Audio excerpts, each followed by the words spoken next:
So Tamara Edwards is a data and math professional currently working in the property and casualty insurance industry in Canada, with a primary focus in data accessibility, automation, and predictive analytics through machine learning and other data science related tools. Her passion for math began in high school, where she founded the Immaculate Society of United Mathematicians, then later went on to pursue her degree in actuarial science at the University of the West Indies.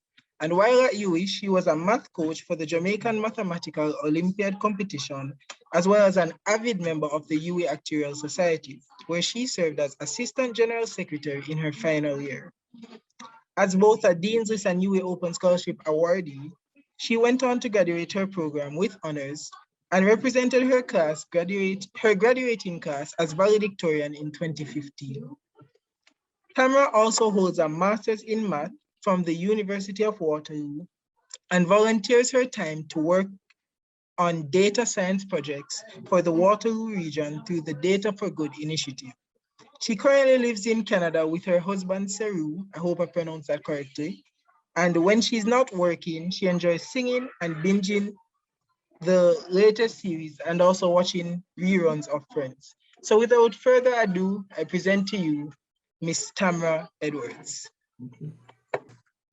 So, all right, so I'm going to be talking today about the art of problem solving.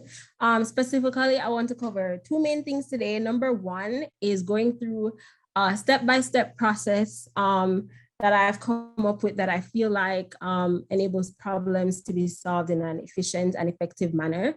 And the second thing is talking about what I like to call the problem-solving mindset and some of the qualities that I feel like contribute to having a good problem-solving mindset. So those are the two things: the step-by-step process for problem solving and discussing a good problem solving mindset. So if at the end of the presentation, you guys do not understand those two things, something is definitely wrong. So you can hold me accountable to that. But before starting, I actually wanted to take a brief trip down memory lane. I know it was mentioned back at UWI not very long ago. I graduated in 2015, even though right now it seems like ages ago. So I went and I dug up some past pictures.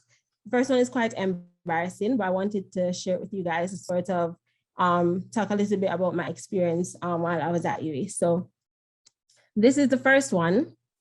I don't really think that this one needs any explanation. If you guys still do celebrate Spirit Week, Wacky Wednesday was a part of Spirit Week, and Spirit Week actually started while I was at UWI. I believe it was our second year. We had our very first Spirit Week. So this was final year, and as you can tell, we went all out. I was also a member of Purple Dragons, so still respect them, period. But yeah, I just remember that being like, I think, that experience was a good balance because school is so stressful already, but whenever we, got together to have fun in this way and trying to go all out, seeing the Purple Hearts, yay. And I think we also won that year. So I just want to point that out as well. I hope you guys are still keeping that up. But that's sort of the first memory that I like to share. The second one is, this is me Midsong, because for some reason I was recruited to perform at a few of the awards dinners that we used to have. I think this was also in my final year. We're at the Pegasus, and this was just me singing away during an item. And then the final memory that I'd like to share is of me and my hubby, because we actually met in the UWI actuarial department, specifically because he was in my year group. So I don't know if you guys have your eyes on anybody, but I'm here to say, love is possible. You can find your person. Somebody said watch Asylum, right? Just letting you guys know, I don't know, side-eyeing anybody, I'm not saying, but I'm saying. So I think all of those memories and kind of going back and looking through actually made me realize just how much being a part of UA and specifically the society developed, you know, my career. And did I see names? Sorry, guys. Sorry if I'm breaking to look at the comments. This is too interesting. But yeah, I think that, you know, UE has done so much to shape who I am or who I've become. And so being a part of this or creating this initiative, I was really excited to come back and share with you guys, you know, some of the things that I've learned. So talking about problem solving, we can kind of just go into that right now. So I'll just like to ask, and you can type or you can speak freely. How would you guys define a problem? Does anybody want to take a stab at it? Somebody says Yui. That's fair, to say the least. Love that.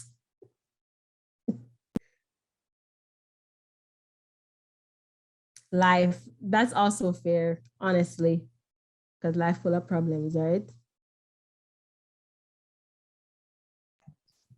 Okay, so a problem would be a situation or an issue or a person that is negatively impacting your life, so needs to be solved.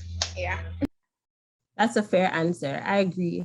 I think all of those are right, to be honest. But one definition that I actually heard quite recently that resonated with me because I thought it was such a great way to define it was saying that basically a problem is anything or any barrier that separates you from where you are currently and where you want to be. So it can be a person, it can be an institution, it can be a situation, it can be anything that just separates you from where you are right now and where you want to be. And somebody said problem equals life, right? Because in life we have so many problems. Just speaking from like an individual perspective, we all have our own individual problems that we're going through. And then when you look at school, right? I'm assuming that most of you guys are a part of the actuarial science program, if not a member of the math department, where your degree is literally to solve problems. And outside of that, there are other problems in relation to going to school. Like I can't even imagine what it is like to be learning actuarial science in a virtual environment. That must come with its own challenges. So you're looking at problems from pretty much all centers as it relates to your school life. And then when you leave school, then you enter the workplace. And there's another set of problems because we're full of problems, right? There's always something that is wrong. There's always something that needs to be solved. There's always something that is not working properly. So when you look at the workplace and your, I guess, role in the workplace, there's a lot of opportunities there to solve problems and add value. Most of the presentation today will be focused on those two situations, both school and work, and how to, I guess, deal with solving problems in those spaces. But even when you take it outside of work into the society, then you have Jamaica, which everybody knows. Jamaica is not a real place. I'm constantly mind blown by the news items that I read from back home. Like literally every day is something new, and it kind of adds to the fact that there's so many fundamental issues that we need to solve, right? That I think there's really a lot of underlying issues and problems that we need to solve as a nation, right? And we can see it from all different aspects. And then even outside of Jamaica and the region, we have the world, where in the past couple of years, we have all been dealing with this one problem that has affected every single person on the planet in some way, shape, or form, whether directly or indirectly. And I feel like just looking at the way that some countries have dealt with the problem, you can tell that I think one of the things I recognize in looking at how different countries approached COVID-19 was that the power that a country has in terms of the resources still doesn't really equate to them having everything figured out, right? Like it's still, to me, how they're handling, everything from the treatment of COVID to the vaccinations and everything like that. There's so much to be figured out. And we all have constantly been exposed to what is now this one single real world problem. So not to be corny or anything, but I do feel like having that strong problem solving mindset and learning to be a good problem solver in whatever space, school, work, your country, the world, is so valuable, because the world will never run out of problems. And having that mindset not only helps you to identify issues, but also how to solve them in an efficient and effective manner. So, as I mentioned at the beginning, I'm going to be doing two things today: how to solve problems efficiently and effectively by going through that step-by-step process that I mentioned. This will take the majority of my presentation, so just to let you know. And then the second part is discussing some of the characteristics that I think are very valuable in developing that problem-solving mindset. I thought that you guys were a good group to start off this initiative, because I know that going through AXI, there's no way that you have not already have somewhat of a problem-solving mindset already built, right? Through learning everything that you've learned so far, that is it working or building up unconsciously.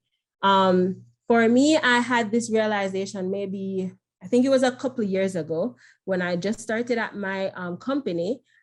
I started as the data analyst, and about like 2 months into working there, I got approached by my leader, and he said, "Hey, Tamara, so how much do you know about coding, or Python specifically?" And I said to him, "Well, I have about like 1 semester worth of knowledge, right? I did it in computer science in like first year. That's about as much as I know." So he said, "Well, I have a problem, and I think that Python is good to, use to solve it. So are you interested in learning enough Python to be able to tackle this problem?"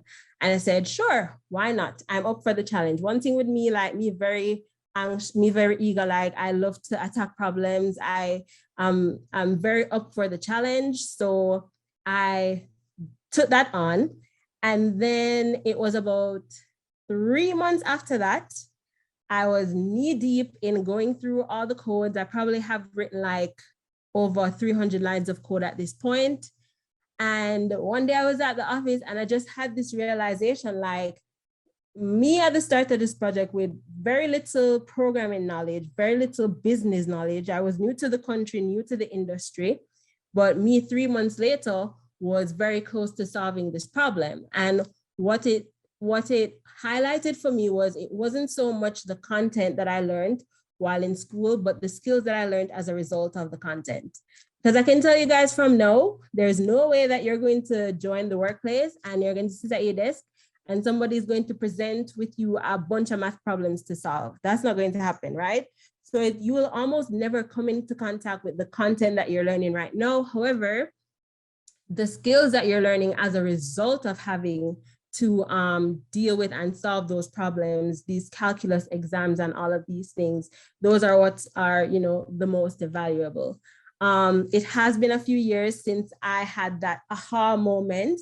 And I think even since then, my approach to solving problems has improved drastically, because back then I had this get problems solved mentality. Like, as I said, I was very eager. So anybody presented me with something to solve, I was like on it. I was like, you have a prop, I will solve it, right?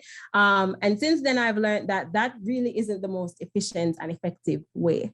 And by efficient, I mean saving the most time, taking the least amount of effort. And by effective, I mean bringing the most amount of value. So during this presentation, you'll hear me talk about time saving and value a lot, because these are some of the steps that I feel like definitely help to add value to the way that we solve problems, approach problem solving, and all of that. So we're going to go into that step-by-step process. And so I'll start by asking you guys, naturally, what do you think is the first step to problem solving? And identifying the problem. Sorry, I didn't get that.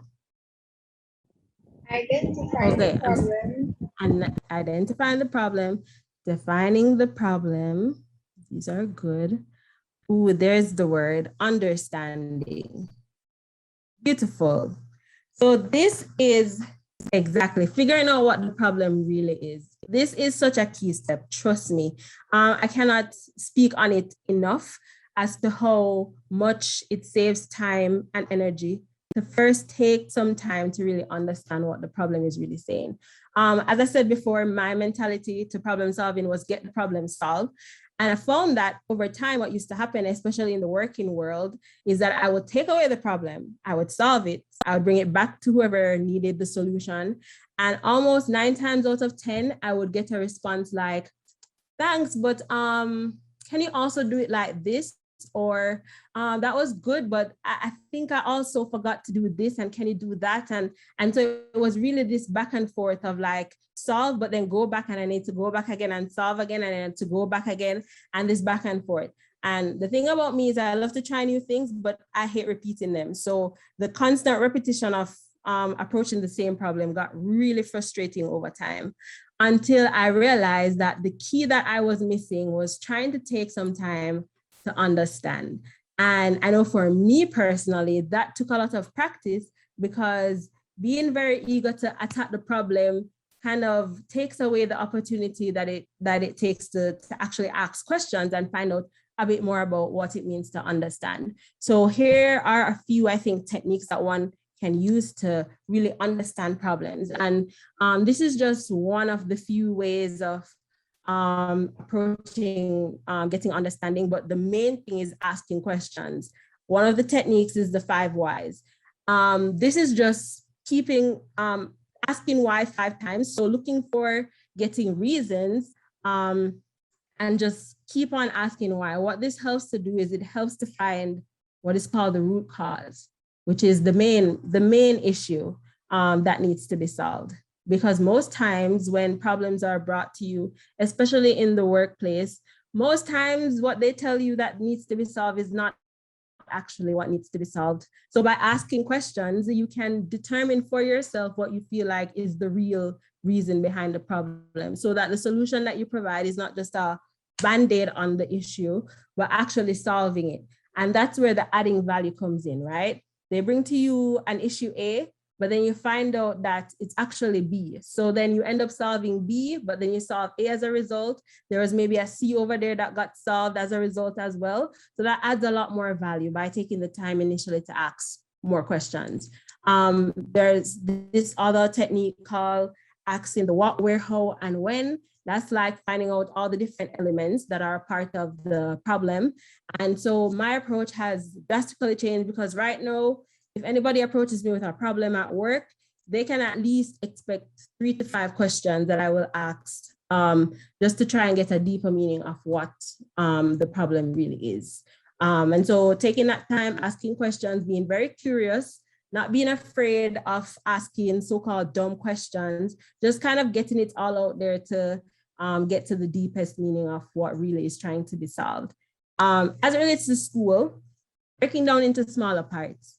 I was gonna ask this, but I heard earlier that Elmo is still teaching at UWI, and I actually got this from him, because I remember he used to always tell us that a complex problem is nothing but smaller problems joined together. And so the easiest way to solve a complex problem is by breaking it into those smaller parts and solving those. And I think this is a really good technique to use.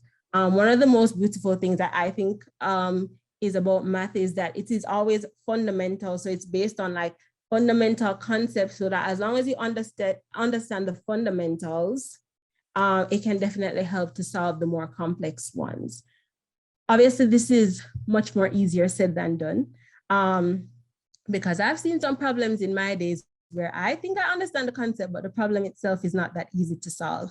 But again, I feel like this is a great issue. Sometimes it's so hard to understand a problem that is very, very complex. But if you try to look at the smaller components, that can help as well. And then the last thing that I think is useful for understanding problems is being able to visualize. And that's also something from Elmo. He always says, draw the line in ACMath, because there's always a line to be drawn, right?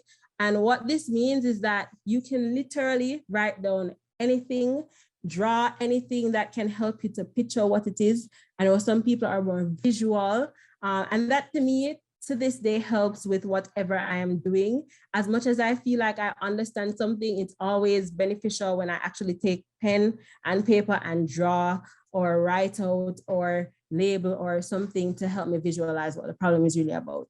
So I feel like these are some really good techniques to help you to understand problems. So we've taken our time, we have asked the questions, we have written down the things, and we feel like we have a good understanding of what the problem is. The next step that I think is very beneficial is investigate. And this looks like many different things.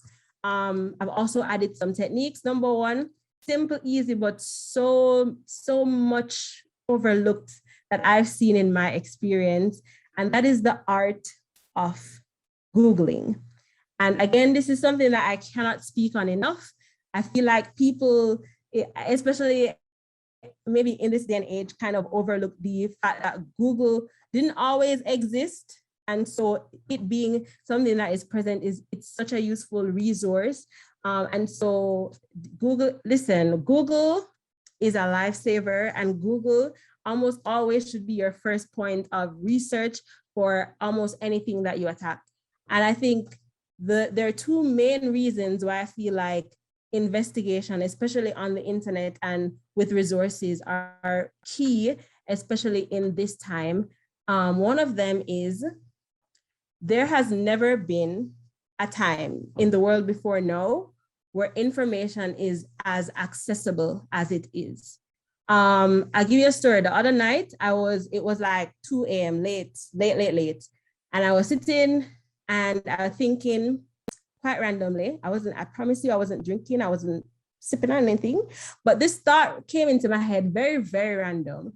And I was thinking and I was like, why is it that September is the 9th month of the year, but sept, the prefix, means 7 or is associated with 7? And that's so random. But it just came to me and I was like, well, why? I want to know why. Like, that doesn't make any sense to me. And the more I thought about it, I was like, wait, so October is 8, like Oct is 8, Nov is 9, December. And I was like going down the wormhole and I was like, this does not make any sense. I need to find out why this is so. In my 26 years of life, this has never occurred to me. And the random thought popped up. So I went to Google and I Googled it. I won't tell you the answer. If you want to know, you can make a note and ask me at the end of the presentation. But the point is, I figured it out. I went on Google, got it. And what I took from that was, I was saying to myself, like, so like, if I was like, it was some decades before, you mean to tell me that if I got a random thought like this, I would probably have to, I don't know, search for the nearest library and then find an encyclopedia and probably look up, like, I really don't know how I would go about finding the answer to that problem. But the point is that information right now is so accessible. And what that means in your school life and in work life, what that means is that before, it was considered that your years of experience, your level of degrees, your industry knowledge, all of those things meant that you had more wisdom and more knowledge of how things worked. Well, as somebody who is young, who is starting out in a company, with information being as accessible as it is, that barrier is slowly coming to a close. So when I got asked if I knew about programming, I didn't say, well, stick a pin in it. Let me go to school for 4 years and learn some Python and then come back to you and then we can, you know, but I'm saying I Googled my way through solving that problem because Google existed. And so that access to information really means that you can challenge things in the workplace, in school, because no, not only is the barrier being removed, but the years that you spend in school and the years that you spend learning things in the industry, time and the pace that things are changing is moving a lot faster than that. And so it's a lot more efficient to just go out and get the knowledge right away as you're going because it's there, right? So yeah, somebody says how people could not tell you. But no, so information is so accessible, and so you have to use it to your advantage, right? The next thing, and the other reason why I think this is so important is because, believe it or not, and this is just the truth, you will never get more pay, more points, more accolades, more recognition for solving the problem yourself when the answer already existed somewhere. And so that is about learning to work smarter, not harder. I can give this example because the lecturer is no longer at UWI, so I feel fine to share it. But back when I was at UWI, we had a stats lecturer that, well, he wasn't the best, right? And to this day, I don't really think I fully got stats because of that. So he wasn't, the best, and stats was always so confusing. And he was the only stats lecturer, so not really had a choice. And stats was just constantly just like a blur to us. But we figured out, took us probably like first couple of exams, but we figured out that he would get his questions off of international, like past papers from like international universities. So before an exam, he would sit us down in class and he would always tell us the structure of the exam. So question 1 is going to have 5 parts, and part A is going to have 3 parts and stuff like that. And he would also tell us the topics that each question is based on. So what did you think we did? Did we go home and just bust our brains trying to learn these stats topics and try to get? No, we scoured the internet. We scoured the internet so that when we went into any stats exam, we almost always knew exactly what the questions were. And so coming out of a stats exam, the conversation was never, oh yeah, did you study? The conversation was always, yeah, this is the question. You see the question we did the last week. Yeah, because we always were prepared. You get me? So it's all about working smarter, not necessarily harder. If the problem has been solved, there's no merit to sitting down and trying to solve it yourself. Of course, there are many different ways to solve a problem, right? And so if you're looking at taking the time to build a skill set, that need is always there. But if you're looking at efficiency and trying to do things in a smarter way, the first step is always to investigate, go out and research. If I don't know how to do something, first thing is Google, right? I don't even take the time to ask maybe colleagues in the department that I feel have more knowledge. Google, because when you have access to information via the internet, you're almost always getting the latest and updated solutions to the problem. The other part of investigating is it helps you to find all the necessary tools, right? So you may have a certain skill set, but by researching, you might find that there's something else that is more user-friendly, something else that is possible. As I said, there are many different ways to solve a problem. So that just kind of gives you options with whatever resources that you need to approach the problem. The last thing is another technique called divergent thinking.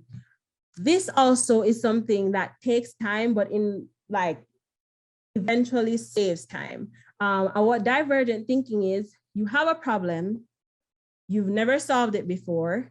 Divergent thinking is taking the time to write down as many ideas, options, ways you think the problem can be solved. It's about writing it down and not limiting what you think is going to cost, how much effort you think it's going to take, whether you think it's possible, even if it's the most outlandish, crazy thing ever, you're writing it all down. And what this does, it gives you an opportunity to see your options. Many times when we approach problems, we think of the first thing and we just run with it straight away. But actually taking the time to list out all of your options and laying it all down on the table can actually save you time, in the event that you get stuck, you have to reroute, you have to think of something else. Doing that at the outset is very helpful. So I've gone down understanding, investigating, and the next thing is planning. Now I can tell you I do not enjoy this part of the process at all. I'm a very do person. I like to just go. So when I was told, listen, you need to take some time and plan, I wasn't very into that. But like every other step in this process, I've learned my lesson with each one. Planning to me is so key and instrumental, especially when something involves like group work or working as a team. And even as an individual, it's very important, but especially when it involves other people, planning is so key and instrumental. So when you're talking about prioritizing and selecting, this comes from, okay, in the previous step, we wrote down all of our ideas. Well, then let's choose one and run with it, right? You'll find a lot of the times when you're in a workplace and people have different views of how to attack the problem, sometimes what you start to do is you start having people going down separate paths or are attempting to solve in different ways. And that only creates confusion, right? Before even the problem starts to be solved, we need to prioritize and select. A question, like I said, we don't ever deal with actual theoretical questions in real life. So almost always where in school, you have a perfect solution or one answer to the problem. When you start to work, you realize that there's never ever really one perfect solution. And with that mentality, you find that people tend to want to try everything and do everything, but actually prioritizing at the outset and selecting something and sticking to it can actually save a lot of time. The other thing is setting deadlines and making sure that everybody is like, they know what they're supposed to do. They know that what they're responsible for. That can also save a lot of time. Planning also can look like creating a process or a flow chart, especially for projects that involve different departments, different people. It helps to give a very good overview of like all the different elements that might be affected as you start to work through your solution. So that's very instrumental. And then creating a pseudocode. And while this in many cases is related to coding or programming, a pseudocode to me is something very simple, very standard. It doesn't have a conventional way to do it. It's literally just writing out a step-by-step of, I'm gonna do this first, and then I'm gonna do this next. And if it works like this, then this is what I'm gonna do, and and so forth and so forth until I get to the end. That is key. That is so instrumental. A lot of the times, especially when we're solving technical problems, we might feel like we have all of the steps in our head already, but as we start to write things out and actually start to plan, and again, it can just be a simple doing A, doing B, then doing C. It helps to, kind of see all of the different elements come together. Recently, I worked on a project at work. It was a project. If you haven't realized this already, I tend to do a lot of projects that have not been solved before. So I was working on this project and I, was going through all the motions, understanding, investigating, and I actually got partnered with a group who they had never solved the problem, but they had solved like a similar problem. So they shared with me their step-by-step process. It was like a nice, well-written 13-step process. Everything was beautiful. It was just amazing. And I was like, this is saving me so much time. Like, I was so grateful. And not only did they give me the process, they actually put like test values in there. So I could literally run through and see what each like result was going to look like. And it was just like chef's kiss. Amazing. Could not have done it better myself. And one would assume that I would take that and then just go straight to implementing it myself. But knowing what I knew, I took the time to actually plan my own process. And my reason for doing that was, well, at least by just writing it down myself, I'll be able to make sure that I understand what each step is doing. And man, did I tell you, when I finished going through that 13-step plan, my 13 steps became like 25. One of the main reasons was because, like I said, they're putting in like dummy values or just random like information. But when I'm going through, I'm thinking, well, when I'm implementing it, that information is coming from somewhere, and that's going to take like 2 more steps. So then I have to plan that. Also, they're working on a different platform. So in their platform, this is just a 1-step process. But when I'm implementing it, it's going to take like 3 steps. So by just taking the time to plan at the end, and even still, when I started to implement it, things came up regardless. But knowing, I think, the outline of how everything was going to work took so much time out of an effort out of the actual implementation stage. So I would always advise you guys to take time and plan. It definitely helps. I'm speaking from a very grown standpoint because, like I said, me a couple years ago wouldn't do any of this. But I've seen the value definitely over the past couple of years. And so now we have a plan, and the next step is solving. Great, we're there, right? But to me, solving is just a combination of all the things that we did before. It is having understood the problem, having found all the resources and information that we needed, having created a good plan. We're now putting that all into action and actually implementing it. And so there is no real technique to do that. It depends on whatever it is that you're doing at the time. But we're using all the components that we took the time to go through before and actually implementing that. And at this point, you might feel like, well, okay, I've solved. Great, perfect. But there's actually one more step that is instrumental in problem solving, even after you've solved the actual problem. And that step is communication. I've said it for all the steps before, and I'm going to say it for this one again. I cannot tell you how useful and instrumental this is. I personally don't believe that any problem is fully solved unless it's been communicated well.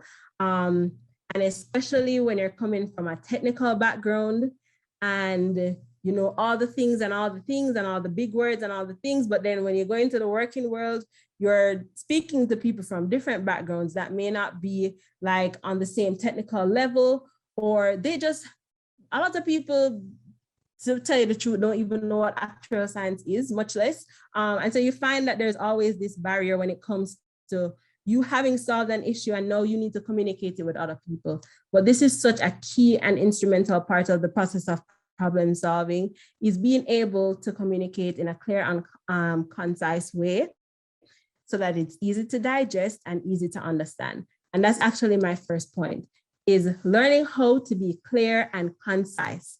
One of the things that I've experienced, especially when, like I said, you're from a technical background, you may feel like in explaining how we solve the problem, and again, this comes from when we're writing exams, right? We're supposed to write step by step everything that leads to the solution.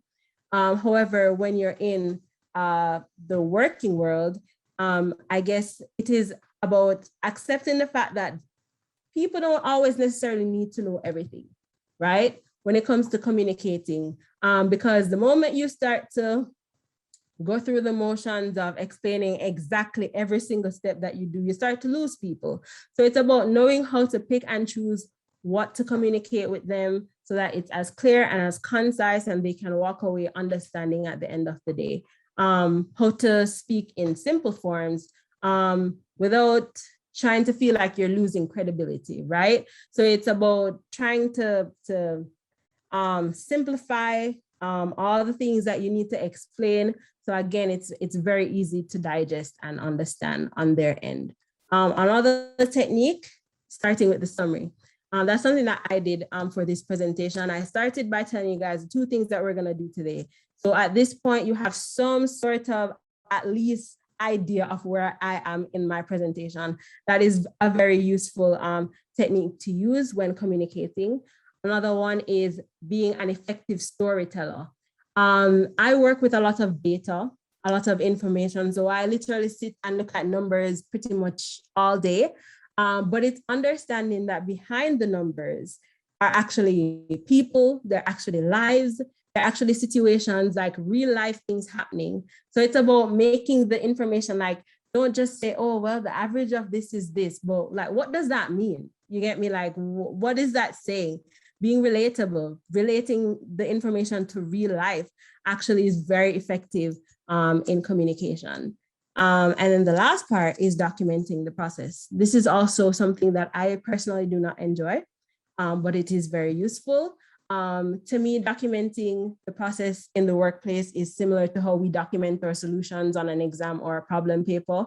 It is more so for our individual benefit, where we're writing step by step everything that was done, because one of the main reasons why this is key is because in the moment we may all feel like, oh yeah, we've gotten this, we're doing it, we understand it, but step away from it for like 6 months and then come back to it, your confusion. So by documenting the process, it actually helps you to, it's almost like setting up your future self. So when you go back to that, you can understand it. Or even if you move on to a different company and somebody else has to come in and do what you did, having a clear documented process actually helps people to be on the same page when going through. So documenting is always, always key in helping everybody to be on the same page and communicating. So that is the process: understand, investigate, plan, solve, and communicate. I hope that by going through each one, you guys actually understand how each one is instrumental and key in problem solving. But one more thing to note is that obviously it's not a one path thing, because I'm pretty sure everybody here has experienced going through problems and getting stuck, having to start over, all of these kinds of things. And so this is updated to look more like a cycle, right? We have our understanding, we have our communication, but the investigate, plan, solve can be a cycle based on what happens at the end of your attempt to solve. What that means is if you get stuck, you can go back to the list of ideas that you wrote down from divergent thinking and try a different one. And then you plan it and then you attempt it again. So it's more so an iterative process, which means that you're learning by doing. And what this also means is that you don't have to aim for the perfect solution all the time. You can actually just start by doing, following all the steps, making an attempt, but knowing that you can always go back and do over or improve on based on what you've learned doing it, in previous attempts before. So that is how to solve problems efficiently and effectively using that process. The next thing that we'll be discussing is something that I coined, which is what I feel like is the problem solving mindset. And to me, what having a problem solving mindset is it's not one tool or it's not one characteristic or one thing that one has to do. I feel like having a problem solving mindset means that in whatever you do in this life, however you approach problems, you're approaching it with the idea of having these things ingrained in you based on being able to identify problems, being able to solve efficiently and effectively, being able to communicate, and just understanding how all of these things actually work together to help the problem solving process. I've gathered what I feel like were some of the top characteristics that I think are key and instrumental in having a good problem solving mindset and are valuable when you talk about being hired by a company. These are some of the things that they look out for. I actually worked on this list with my husband because he's the leader of a team. And I've asked him, like, what are some of the things that you actually look out for? These are things that employers tend to look out for a lot when you talk about having a good problem solving mindset.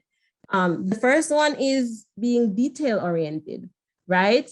And that is just about being able to identify things that are not easily known or ignored, especially in the workplace.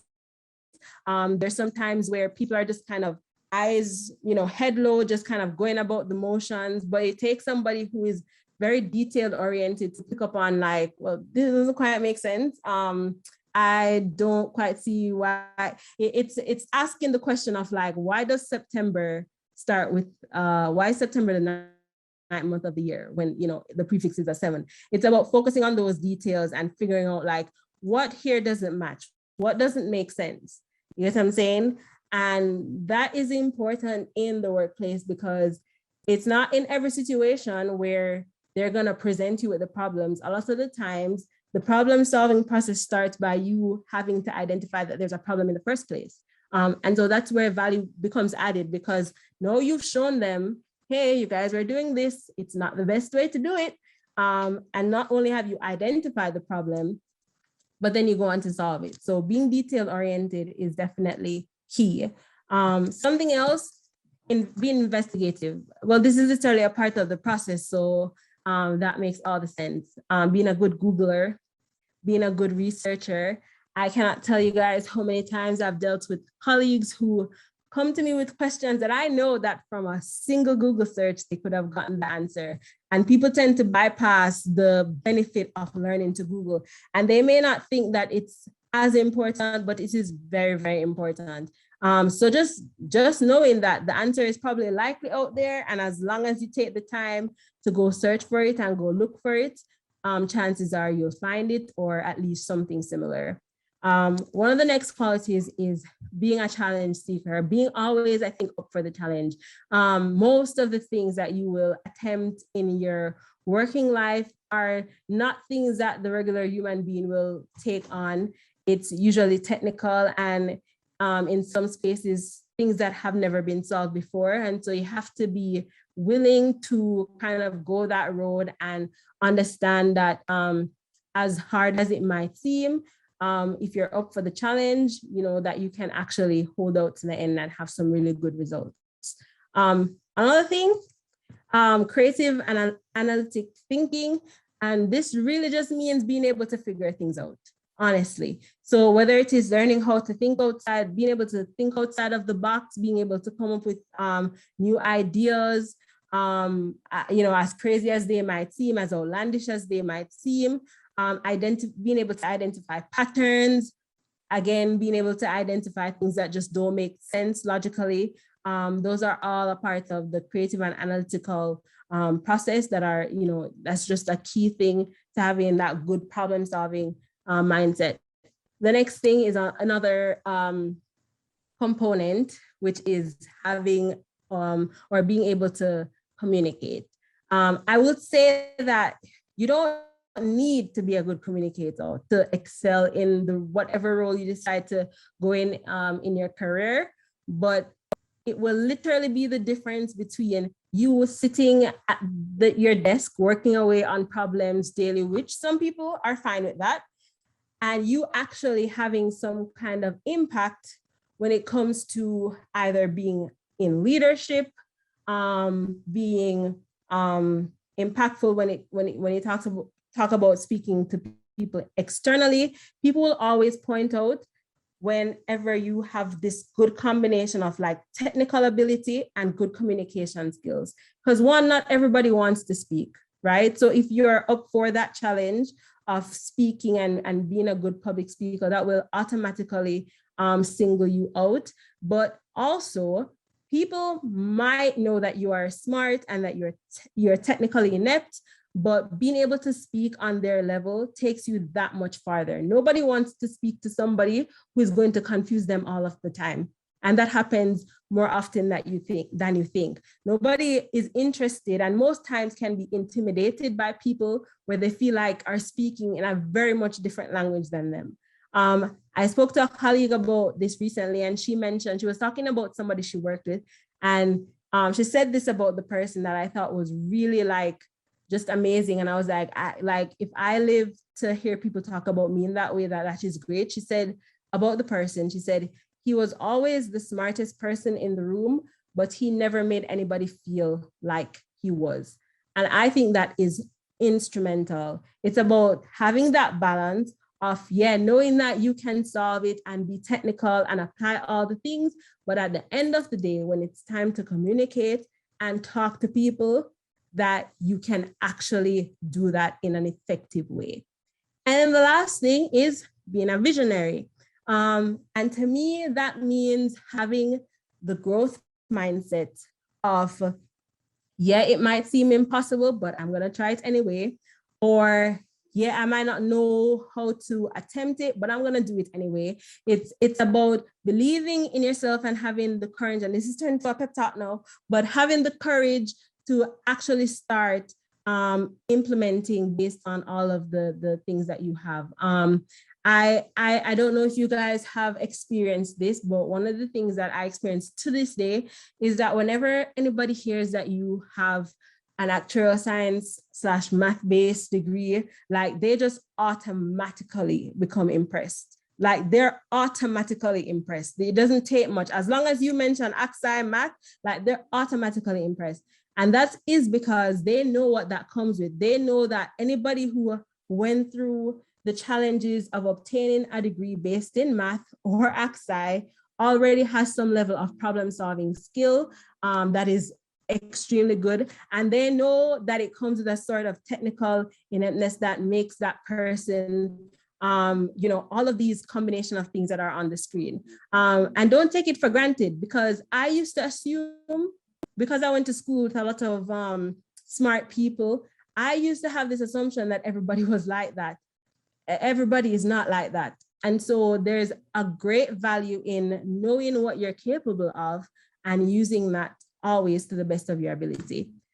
So those are some of the main things I think contribute to having that good problem solving mindset. And it's not just about turning it on when you're going to work or turning it on when you're going to an exam. It's about always thinking in this way, always being open to identify problems, come up with good solutions, learning how to talk to people, being investigative. All those things are things that I think can take you outside of any space that you're in and actually make real impact in society and, whichever space you decide to dwell in. So that concludes it. I actually have one last thing. And it is this saying it says, we can't solve our problems with the same thinking that we used to when we created them. And that's just a bit of encouragement for you guys, for those of you especially who are leaving school soon and going into the corporate world. I know that there can be a lot of intimidation. One of my biggest misconceptions that I made when I started working was believing that because an organization was around for centuries or decades and had many departments and was a well-oiled machine and, had people that they paid to work for them, I just naturally assumed that they knew what they were doing all of the time. So if there was ever a process that didn't seem quite right, my first initial thought was always, well, they must have taken the time to go through all the possible options and come up with the best thing. That is not the case, right? So it is believing that you can, if you see something that is not quite right, chances are when you point it out, they will be glad that you did, because chances are you pointed it out for a reason. And it is believing that, one, you can find those areas to actually create change and encourage change within whatever space that you go into. And it's okay to think different, because that is literally the key to creating solutions for some of those problems. So that concludes my presentation. And if you guys have any questions, you can let me know. Screen. Can you tell us what you found out about the September thing? Oh, I knew that was going to be the first question. So basically, what I found out was that September was actually the 7th month of the year. October the 8th, November the 9th, December the 10th. It was actually a 10-year calendar. I think it was created by the Romans. And then at some point, they decided to add, I believe it's July and August. So those were the last 2 months that were added.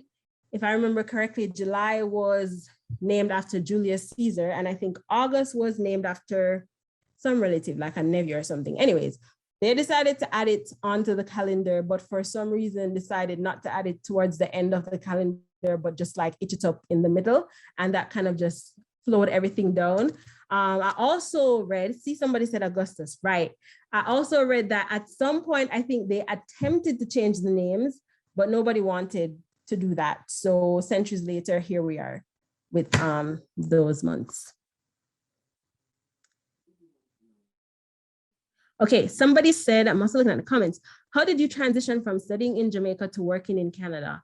That was a very it's not for everybody, but for me, I think it was a smooth process because I had literally no intention of moving.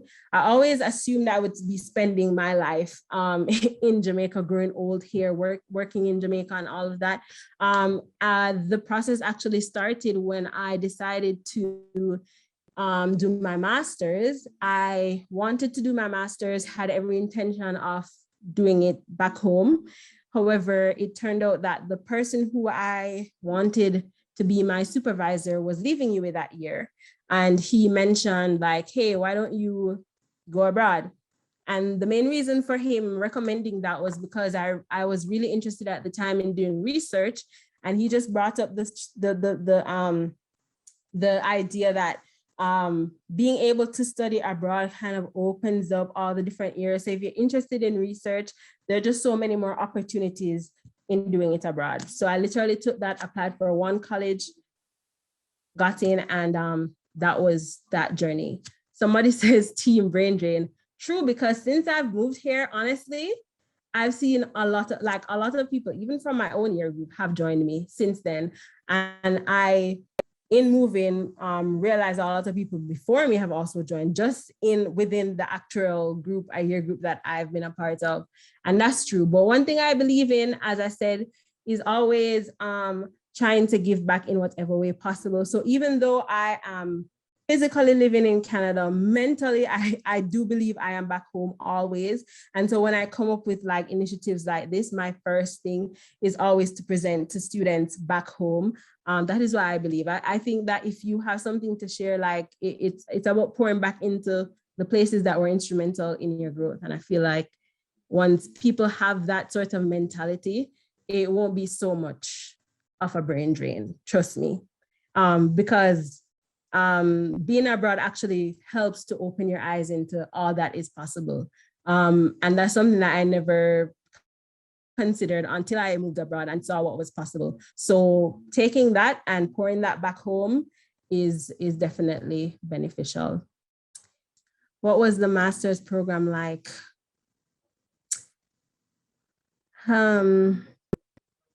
Traumatic, if I can say that.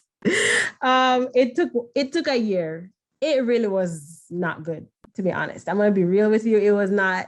It was okay. The thing is, because it's research based, it's very heavily theoretical.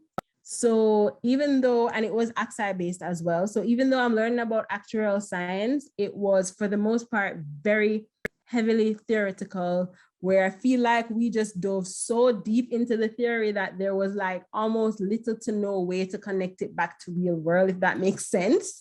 So it was just like a lot of proofs and it was quite an experience, but not impossible to do and not without its challenges. Obviously, it's a master's degree, so it is going to be at its core quite challenging, but there are obviously ways to, be successful at doing it. So like Elements, I remember Elements, it was very much like that. I just want to say thank you again to Tamra for coming and sharing with us. We really appreciate you taking the time, and I'm sure everybody benefited. And as you can see, the questions have been coming. Even when we're closed and done a long time, more questions are coming. But we want to thank you again for coming out.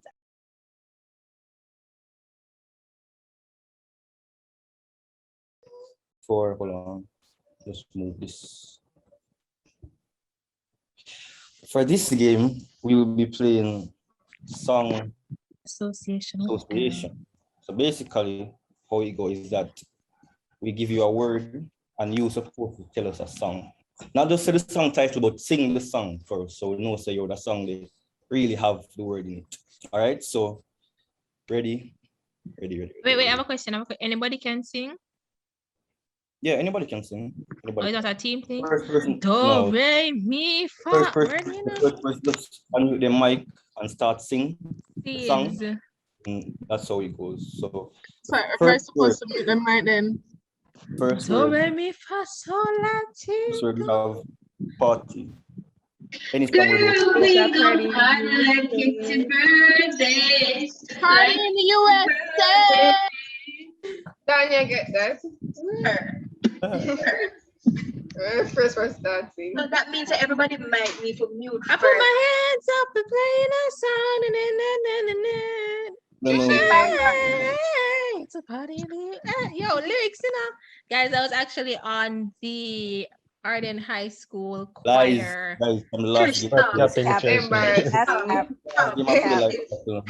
Oh, Tishana, don't do that.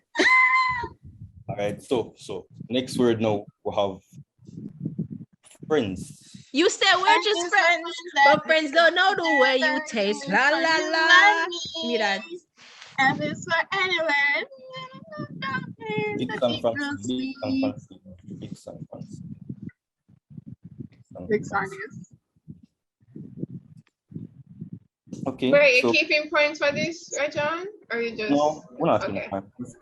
I've gone one. Ready. Next word we have polo. Polo. Is that a song? Give me that Polo song. shirts, I make shots. Tight jeans are nah. On the road, we are bruv. We are the song name. me that in the car. Yeah. Nobody know have it. Have it, man. All right.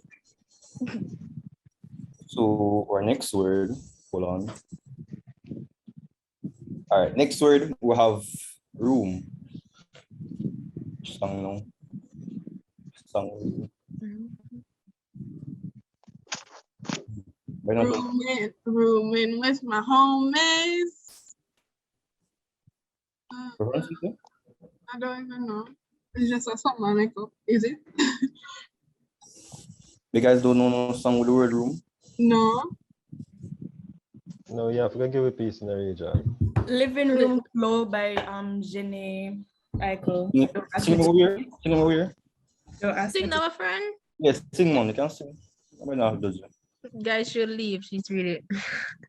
Come sing, Jean-Marie. Guys, this is my mentee. Nah, Big bad mentee. Let's go. And don't leave. Just gonna leave me alone.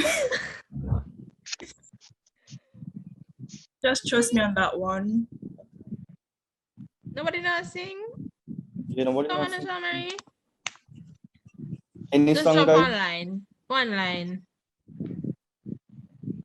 You must hate me. Should I sing? Yes, I get this shy. Well, actually, the song that I had in mind when I wrote the word room was, I don't know if you know a song named Highest in the Room. Anybody know a song named Highest in the Room? By who? By Travis Scott. No. I don't listen to Travis. Cancelled. How it go? Amanda, see you singing over there. How it go? The song man, the highest in the room. Oh yeah, She fill my mind up with ideas. Yeah, that song. That song right there. All right. Bob Marley did sing a song about room. I wanna love you and treat you right. I wanna love you every day and every night. All right. We'll so share a bit. Next word we have years. But I've loved you for 1,000 years. Love you for 1,000 more. Once I was 7 years old, my mama told me. All right. So we can't start, but look like the people text on the chat too. Okay. For the next word, we have yang. Tell them it's a real Sheng Yang anthem. Now, girl, guess what song go? Tell them this a real Sheng Yang anthem. Not fighting a girl over a man, me not idiot.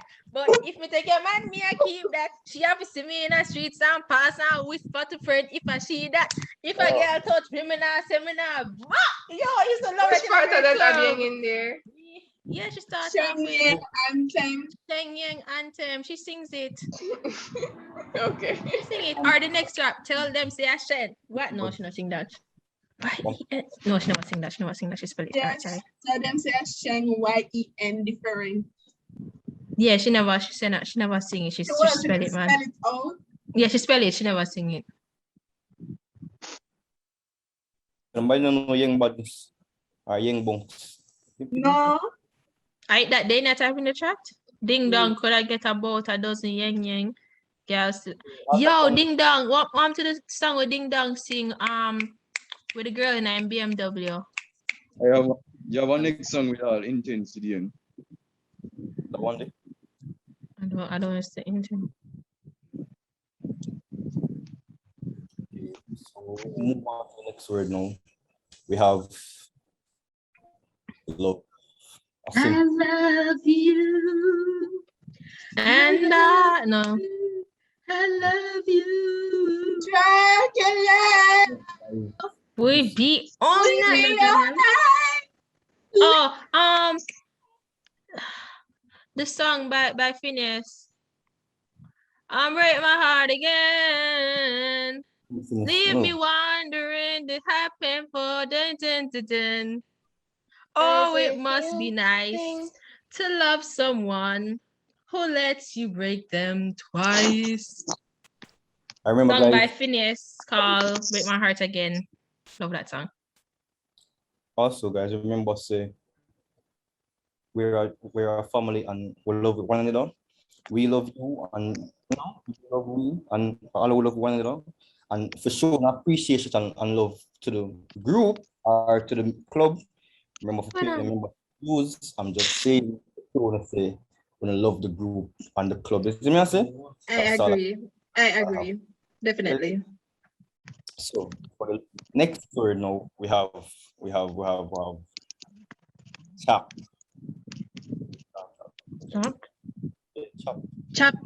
Choppy line.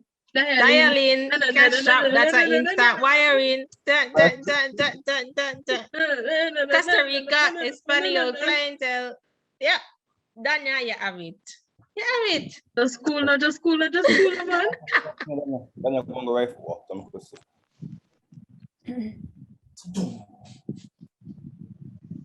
All right.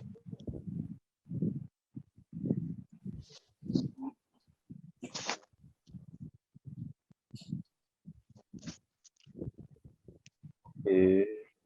All right, so no, I think that was the last word. Let me just check. Yeah, it was the last word. It was the last word. So yeah, I'm saying that's it for the fourth game, Song Association. Thank you guys for your participation. And let me just sneak in this. It's a picture over there. So that's an Amex wallpaper between me and you guys. So if you see and say look good and want access to the Amex wallpaper, them just know to check out the Instagram page and follow the gram and just send me you can talk and get you signed up. Have access to nice wallpapers here and the music and open an iPhone and everything. So that's all from me. That's all from me. All right, so now the posters and them stuff there, because sometimes we need like posters. Yeah, man, poster them. If you want poster to man, what talk about? You can use it. You can use the picture them in a poster and them. All right, cool. So guys, that was it. Let me just stop share. Stop share. Yeah. It done? Yeah. Your turn now. Oh, I'm so sorry. Okay, guys. Thank you guys for coming out. We really appreciated it. This was a really fun meeting. Okay, guys, thank you for coming out. It was a really great meeting. I really enjoyed it, and I hope you guys enjoyed it as much as I did. The games were really fun, and I love that a lot of you guys participated. All right, so it says that someone can look up. Okay, I can't turn off the sound, but it says teams take turns guessing a word above or below an existing word to form a chain. one letter of the guess word will be revealed, and then the one person on the team will help them to guess. So basically, you're going to have basically, so for example, you have a word help. No, that doesn't make no sense. You have a word like gas, and then you say you're going to guess a word below gas, and the word it's going to show up a word. So for example, L, and then you try and guess what that word is. And then if you don't know, you guess another word below it again. And then say, for example, it's I comes up, and then you guess it, and it would be like gas light. So the word below gas would be light. And then you choose a word below light, or you start with blue falcons, followed by purple dragons, and then white knights. So like how I try to explain before, you have the word flower. So you're going to choose, you have flower, and then you have show. So you're going to either guess a word below flower or above show, and then it just continue until you eventually guess the whole chain. That makes sense? We'll guess the whole word, or we can guess letters. Or is a whole word at a time? I mean, the letter No, R. it's For going to be a instance, letter, and you try and guess the word. Oh, okay. yeah. All right, so purple dragons. You want a word above or below?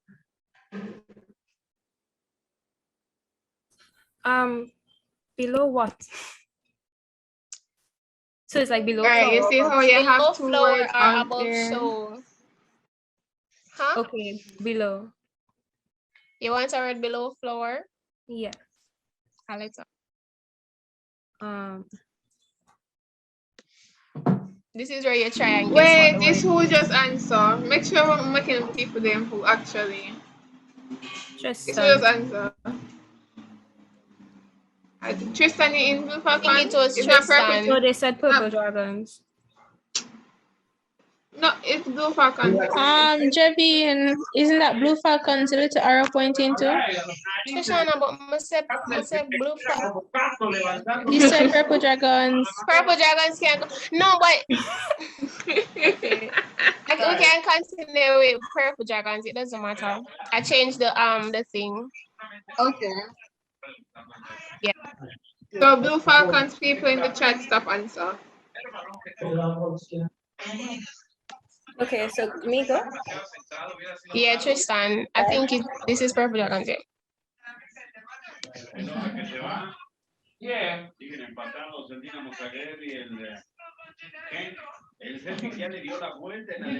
Can you hear me? I can hear you, yes. Okay, I said bed. Purple bed. Flower bed. Flower What is bed. wrong with me? All right. You want a word below, a letter below bed or above show? Above show. Above show.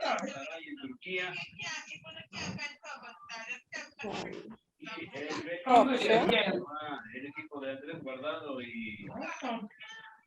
Yeah. Above talk show or below bed?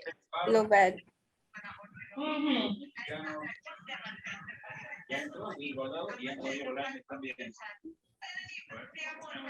Bedtime.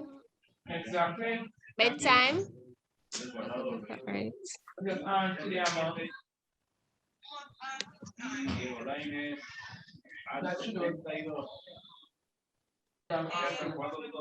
Same procedure, above time, above talk or below time? Below time. How do you lose? When they get it wrong, it moves on to the other team. Oh, okay, okay. Yeah. Yeah. Below time? Yeah.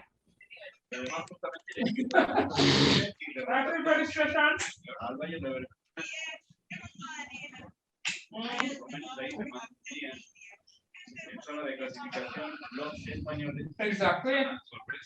Timetable. Oh. No. Moving on to white knights. Class one. I think white knights is supposed to say you want a letter below time or a letter above talk. Yeah. Above talk. Aye. You have to choose one. They said above talk, right? Yeah.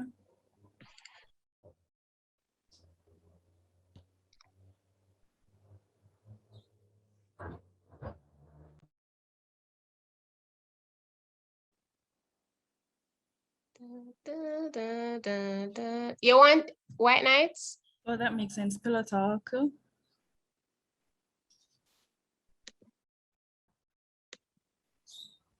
Nice. And what's the last word? So it's something that relates to time and pillow. Is that how it works? They're supposed to get a next letter, don't? Wait, shouldn't we get the next lesson? They must have the next Yeah, letter. she's supposed to get another lesson. Oh, okay.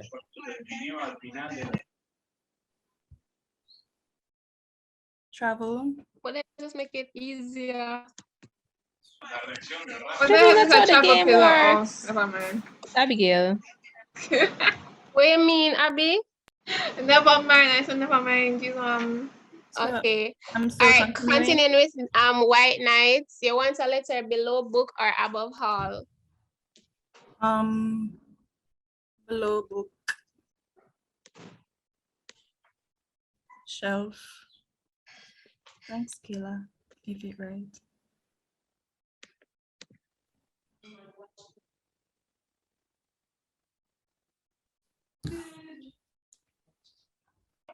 Jeff? Sorry, I wasn't hearing what you said. Shelf. Shelf.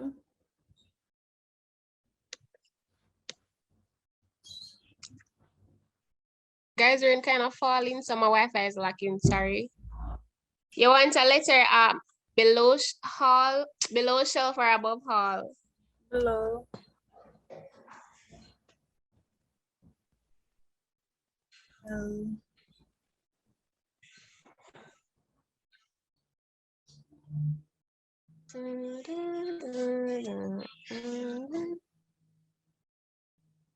Life? You want a letter below or above? Okay. Below. Below.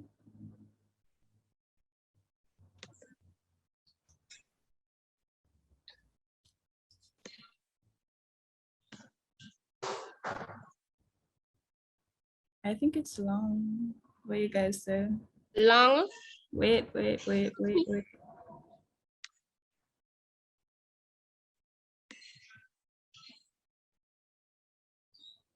Oh, we'll have 3 answers. Hello. Let's go with line. Let's go Life? with line.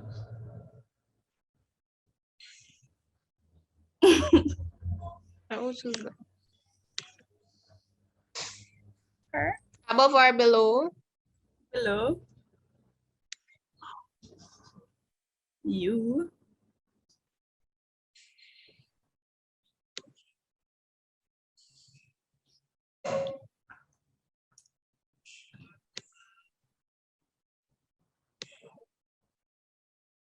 All right, people are saying up. Nice.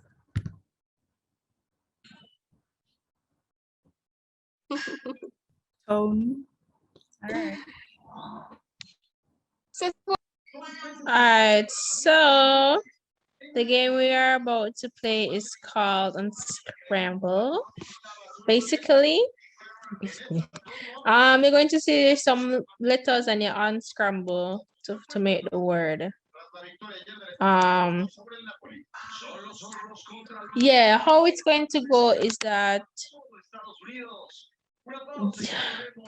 you're going to type in the chat, you're going to type me or whatever in the chat if you know the word, and based on what house you belong to, you get the points. And your lovely Vice President Abigail will be keeping track of the point system and everything, so not everything is fair. Okay, so let's start. The first one is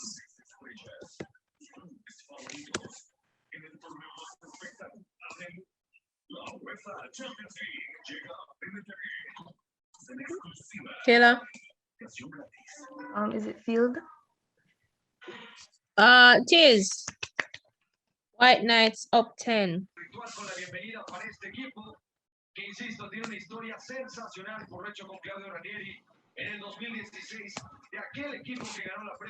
Can you there? Unmute and say it quick.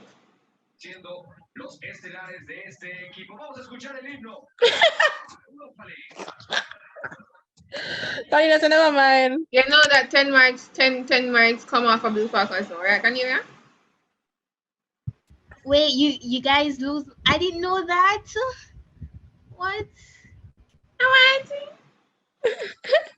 Guys, if you're just a little tip, since I'm not playing any side, only can write down it in the notebooks if this is confusing to y'all. Write it down on the notebooks and then unscramble it or type it on your phones in Notes app or whatever. So no one gets a second chance at this, right, Abby? I don't know why my thingy behaving like this, you know. Oh, never mind. Third one.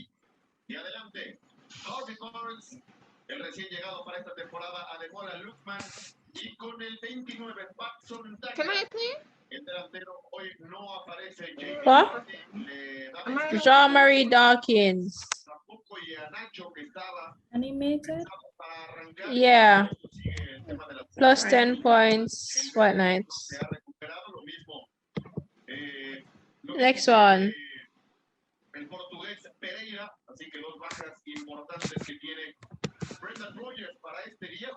Is that Cornelia?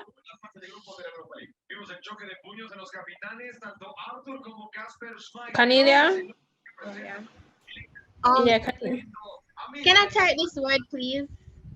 Oh man, sit. No worry, we'll make fun of Abby every single day. What you say? Inevitable. Inevitable. Yeah. Yeah, that word. You see what I can pronounce. Yo, I didn't even notice that the eyes were in it. Like, it's crazy.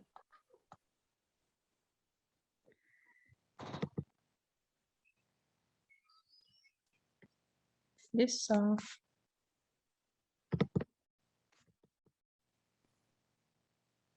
Who's that? Is that Kayla? Yes. So, Kayla. Mathematics. Kayla, which side it belong to? White Knights. All right. Good job. I don't even get nobody else no chance. Good job. I'll tell you what I really want. This is a repeat though. Jade Noel. This is not a repeat. Ozine. Jade Noel. Isn't it field? Yeah, it can work. It can work. Yeah, repeat. The word is actually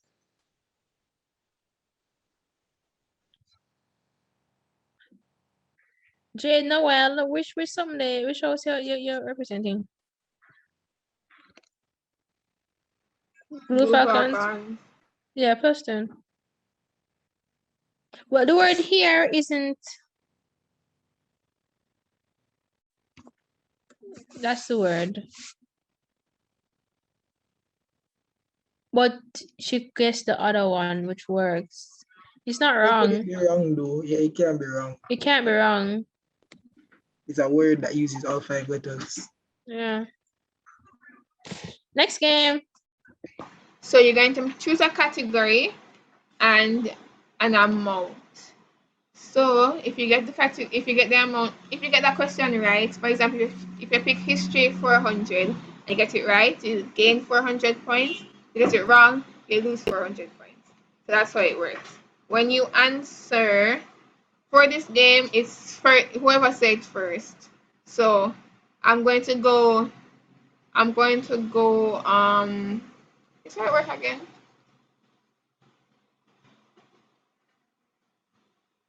The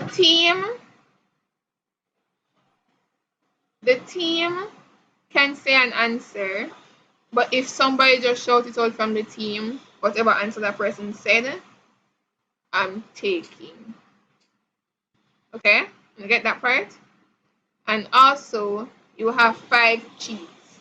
So you can ask your house members questions. Like I answer for a question for five times. 5 times alone. You get that? Yeah, I understand. Yeah? Okay. So starting with Blue Falcons.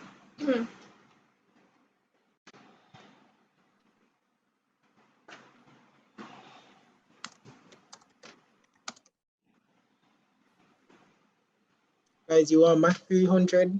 Because I feel like that's what I'm most useful in, to be honest. I guess. I hope you know ask me for like integrating and or nothing like that, you know, cause even though why I Don't have a category name clue. math. I don't have a clue. So math 300, right? Wait, am I supposed to? I'm gonna Javin, check there something still. first.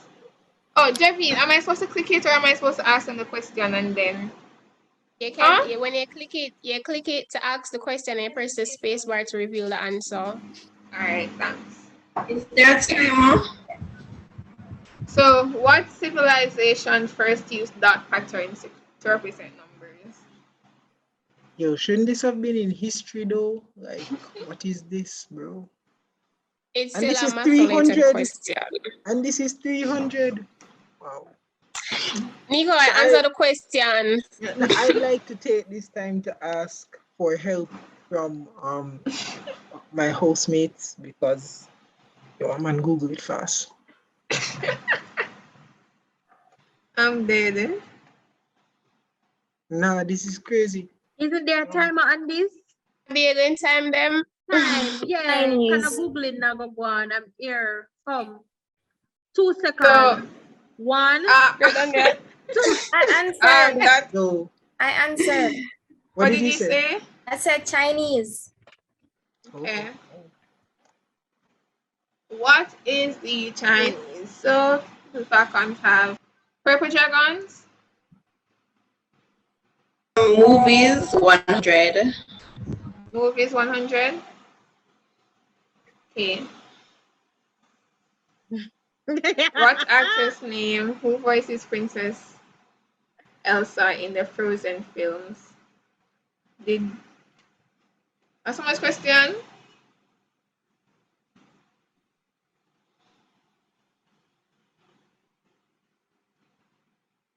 Devin. Will that be Kristen Bell? That's your answer? Okay. Yeah, time I know. Come on, no. Did you hear my timer? So no, it was Indina. I'm not trying to pronounce that. So who was that? Purple Dragons. I'm not gonna make me. White Knights. Jesus Christ. This not safe at all. If you can? No.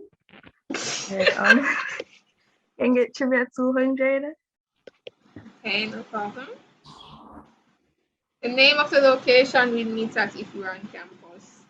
Sorry.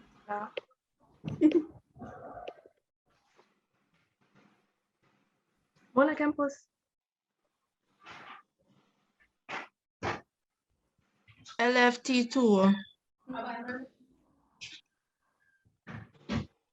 I hope they're not texting the chat, right? Did you hear what I said to the mic? Yeah, LFT2. They're not, okay. Nah, they're not. Daniel, can you just, Jevin, can you just monitor the chat to make sure, please? Thanks. So what's not? What is science lecture theater? It's actually SLT3 still. So, Okay, I mean, so it's still wrong. Okay. Guys, don't Hello? be discouraged. Please, hello. Somebody was calling me? No, Daniel. Oh, I'm not ashamed. Oh, yeah, I was Oh. actually. Wait, I was asking you to monitor the chat, but I told you I didn't. Oh, monitor chat being monitored. Okay. Blue Falcons. Guys, you want the trivia 100? Because if trivia 200 was that nice, then Yeah. I'm hoping. I am hoping. Nice. Nice. Who is that? You guys know her? Miss Britta Hay. Oh, oh yeah. Thank you. Thank you. Trivia look like yeah man, trivia look like the No, wait, I love people here. Purple Dragons. When you can see my foot going up, I forget to use a different laptop, you know. Purple Dragons.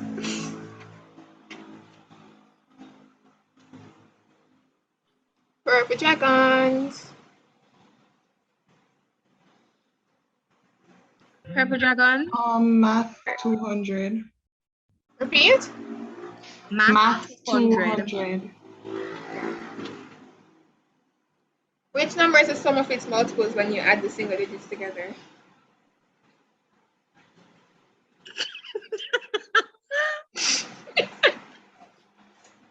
Why are you laughing? What is 123? Okay.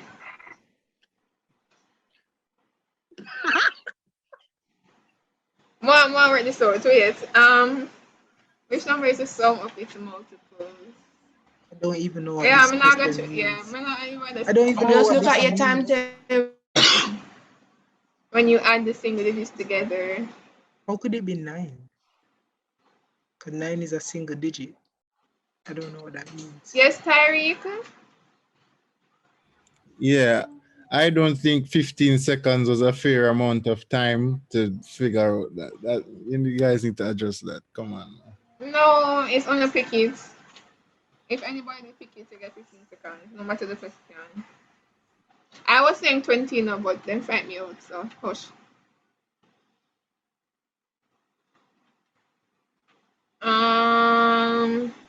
This hard skills, not lie. White Knights.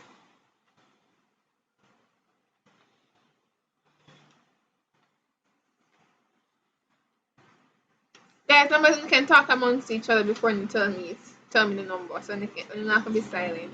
We in the chat can help, or we can't help. No, remember. No, they have to use not to pick okay. To pick the question, the 3 people have to pick it. If they can't answer the question, they can use one of their 5 cheats to ask for help from the something there. Devin, you cannot help anybody, as you know, because you made this. Okay. You guys want to try history? Which one? History. Alright, question. Sure. If we pick something we don't answer, we can stay silent and not lose marks, right? No, the time can go away and then you're just going to lose the marks anyways. What? No. History 100. Let's see. Okay. The previous name of the University of the West Indies. Did it have another name? Can I deliberate? Can I? You can use a cheat, yes. So start over the timer on your 20 seconds. Alright, guys, I'll put this. It's not case. That was you, tech, right? Yui. A 2-letter. We can use letter. Yeah, that makes sense. Andrew's right. University College of the West Indies. UC, that's what we call the hospital. Repeat, University College of the West Indies? Yeah. That's what you said? Okay. Time, by the way. Yeah. Yes, Danya. University College of the West Indies. You were right. Woo! Blue Falcons. Oh, I didn't put The first time I actually genuinely afraid. I think we Is it should go correct, with sir? history. History You want- 200 or trivia. Yo, Una can pick still. Kanila, you can go. I'm genuinely scared to pick a question, like actually.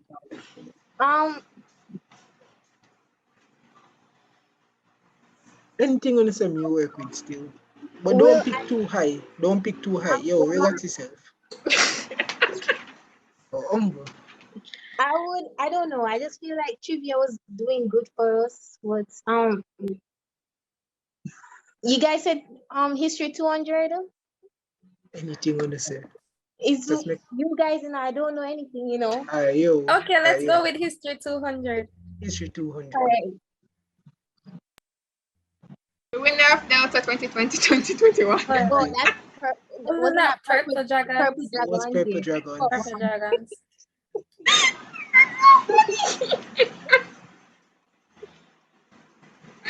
All right. No, Javin, that should have been 100.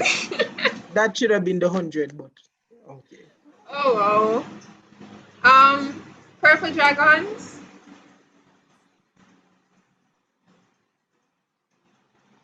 Remember, you guys can deliberate against with each other. What question? So you don't have to be silent.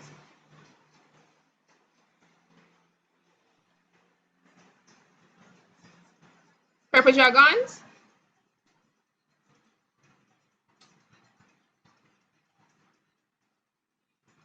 Movie 200. Movie 200. Okay. What animated classic was the first film of the late 20th century Disney Renaissance?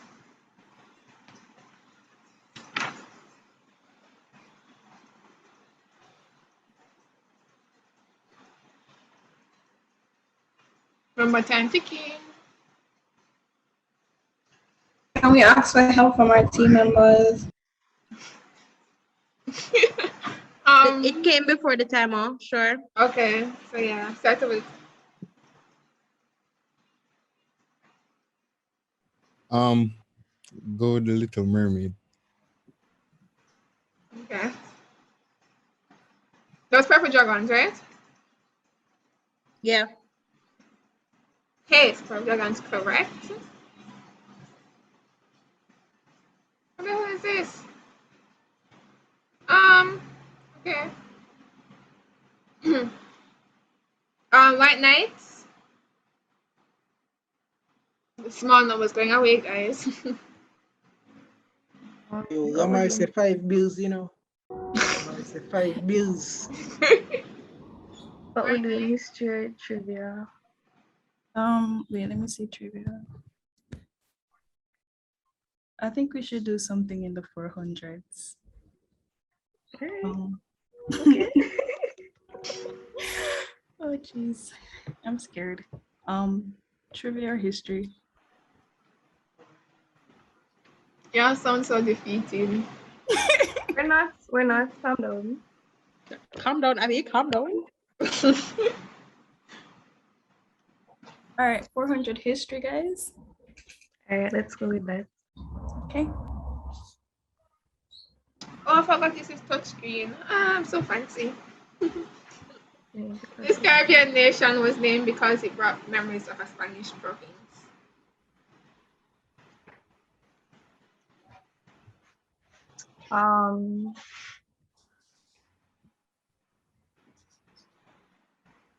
People, I can't get the people to help. Yeah. Wait. Oh yeah, do it. Go ahead. And I think it's like Dominican Republic or something. What do you think?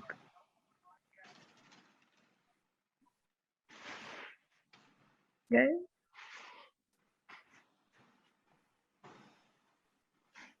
Can you remember the time in this section too? All right. I'm gonna time and no answer Time was is given. Damn. I feel bad for y'all. I actually do. The answer was what is Grenada? Oh, that Okay. makes sense. Yeah, that makes sense. That I kind of makes never sense. thought of that. Wow, okay, that makes sense. Guys, just to clarify something, so I have everything correct. Every house used one cheat so far, right? I think somebody I must have think used White 2. Knights used 2. Can White Knights confirm? Yeah, we did. Okay. Yeah. All right. And then Blue Falcons and Purple Dragons was 1, right? Mm-hmm. Okay. So That back to score, hold on. The score I just already? Yeah. Yeah. Okay. Blue Falcons. Yeah, you guys know Minesweeper, the game? This is what this board feels like. Like I'm trying to avoid all the hard questions. Do you think trivia 300 is our best bet, because then even if we lose, it's not detrimental. Want to think? Okay. Wanna Lucan? So that's the final thing? Yeah, Trivia trivia 300. 300. The fifth letter of the Greek alphabet. Jesus Christ. Somebody must know this too. I could ask for help. What do you think? You have to say it before the time or not. Yeah, we need help, please. Zine? He sounds confident. Epsilon. What? Epsilon, as in you Epsilon. do elements. You should Do I? Yes, it Zine. is. Okay. So Blue Falcons now use 2 cheats. So currently Blue Falcons have 3 more cheats, Purple Dragons 4 more, and White Knights 3 more. Okay? Purple Dragons.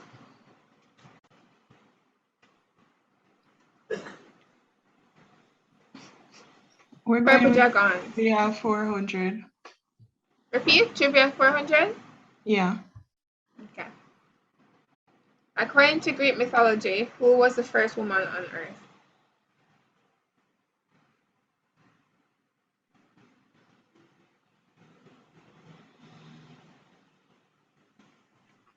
Calling on a help using our helpline, yeah. I believe it's Pandora. Pandora. Correcto. Is who that, Tariq? White Knights. Should we do history 300?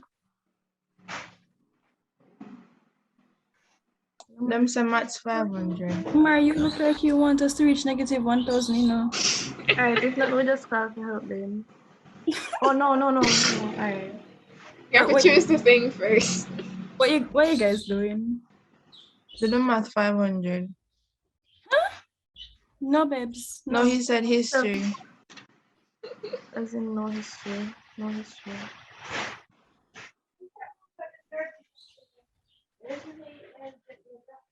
A decision has been made? So we're doing. Are we really going with a 500? Mom, when we going to stand, can we get this? I want to say history or trivia. I feel like months ago.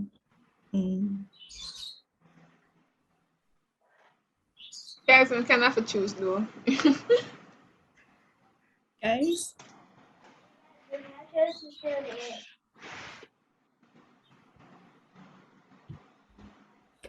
Okay, 500 trivia. If I dirt.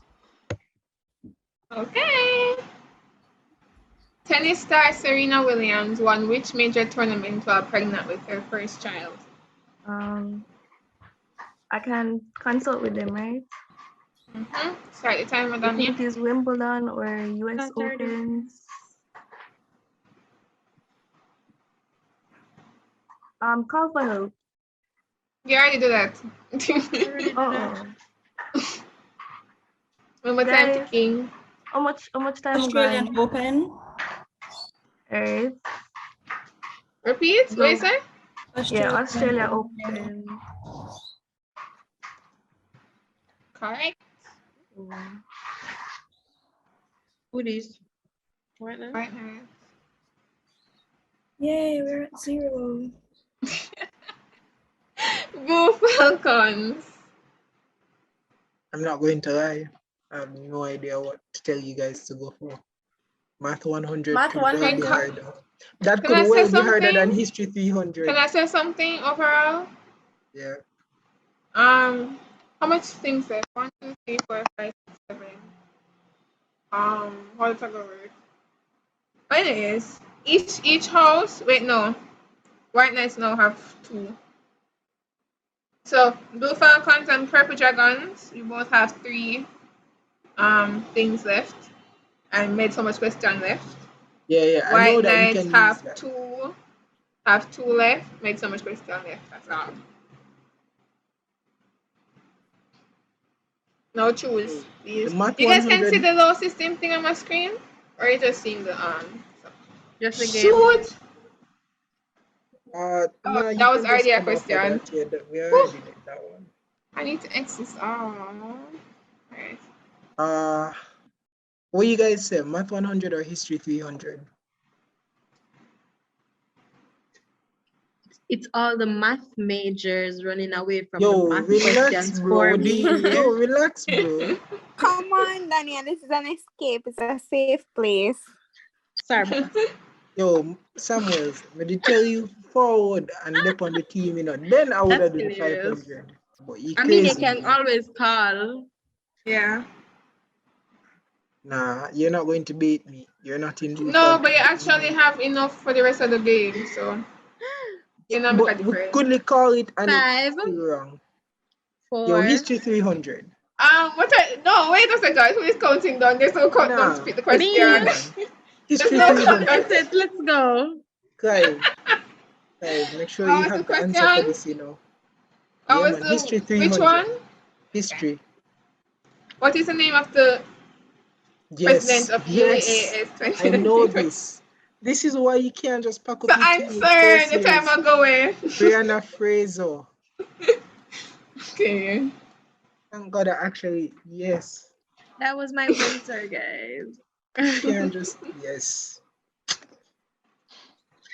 Okay, I think we're safe. You know, gonna talk with the time. Purple Dragons.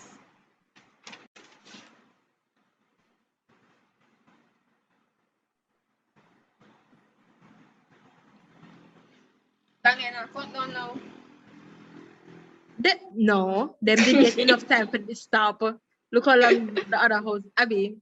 I hope you soon start coming. So you're going with movie 500. Which one? Movie for 500. Yeah. Wait, look at for you, sis. Okay, where was the Lord of the Rings movie filmed?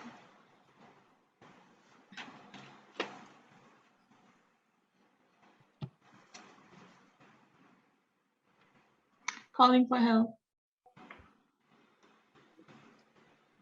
Yeah, I think it's New Zealand. I don't like that. Why that sound like him did actually know it? Like him never have to Google it. That's Exactly. crazy. You just answer. 800. Purple Con. White Knights. Let me have choke. Alright, we have 2 helps left. I think we should just go bigger and make them help us if anything. And then after that, we can do the easy ones on our own. Agree? Yeah, makes sense. Okay, so master history. History. History 500. I don't like that wrong. The HLD of the mathematics department. So I actually don't know that. What? Help. Wait. You call for help, your help time start, you know. Alright, I see your name in the chat. Narajani. No. Naja. What was the word that Yeah. just said? What the name just said? What the name was just said? Time is going in, so call your answer. What the name was just say? Najarani Panakala. I know what that my ear. And I look at lie. I was not Anyways. calling the name. No, see, the chat them couldn't pronounce it. Wait. Who is this? White Knight? Yeah, they got it right? That's what they said. Yeah. Yeah. Her name is Nagarani Panakala. So not Naj, Nagarani. Blue Falcons. All right, Samuels, I hope you're ready to help with this. Math. Guys, I think we should just go math 500 because if we go that and we get it, we win. I think if we go that and we get it, we win. Or if you want to go 4 bills, you can do it. Because I think we're still safe with that still. Yeah, because purple only has 1 more goal. Right? 1, 2. Yeah. Yeah. No. The game I got done from purple. Wait, no, that's the next thing. I'm gonna sort that out after. Yo, if we got math 400, then I don't think we can lose again. If we get it right. You choose. Math 400. Samuel's there, so I have a chance. Who developed the Cartesian axis? Yes. Samuel's. Yo, we need help. You see me? Okay. We need help. Follow time has started. Yo, somebody please. Because I have no. But I don't know how to pronounce this. Just say. Oh, yeah. Rene Descartes or something like that. Yeah, Descartes. I've heard that name mentioned for real, you know. But I never know what him do. Johnny always get history lesson when him teach. It's a Johnny for real. It's a Johnny. Yes, it's him. Okay, purple dragons.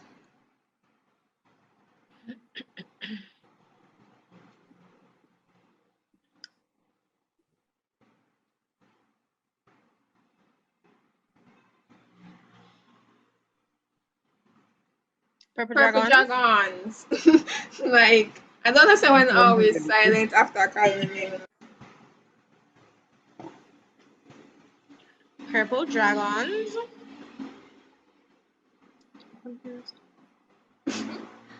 I think we're gonna go with movie 400. Final answer? Yeah. Final answer? Yeah, okay. sure. Yeah. Now read that. Read it. 3 of Jim Carrey's blockbusters, The Mask, Dumb and Dumber, and Ace Ventura, Pet Detective, were all released in what year? The fact that I actually know this. Remember on the time. What is answer 1994? All right. Time. Wow. That's correct. This was PD. Why not? Math. 500. It's either 1,000 or 0. I'm dead. That's funny. The name of the UAI is first feature of humans of outside. What is that? I'm gonna This cry. is in the mud right now. Call for help, please.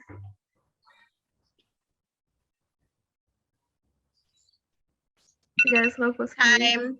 No, I said. Nah, Danya, them did call for help. Oh, I never heard. I'm sorry. I didn't hear. So the call time has started.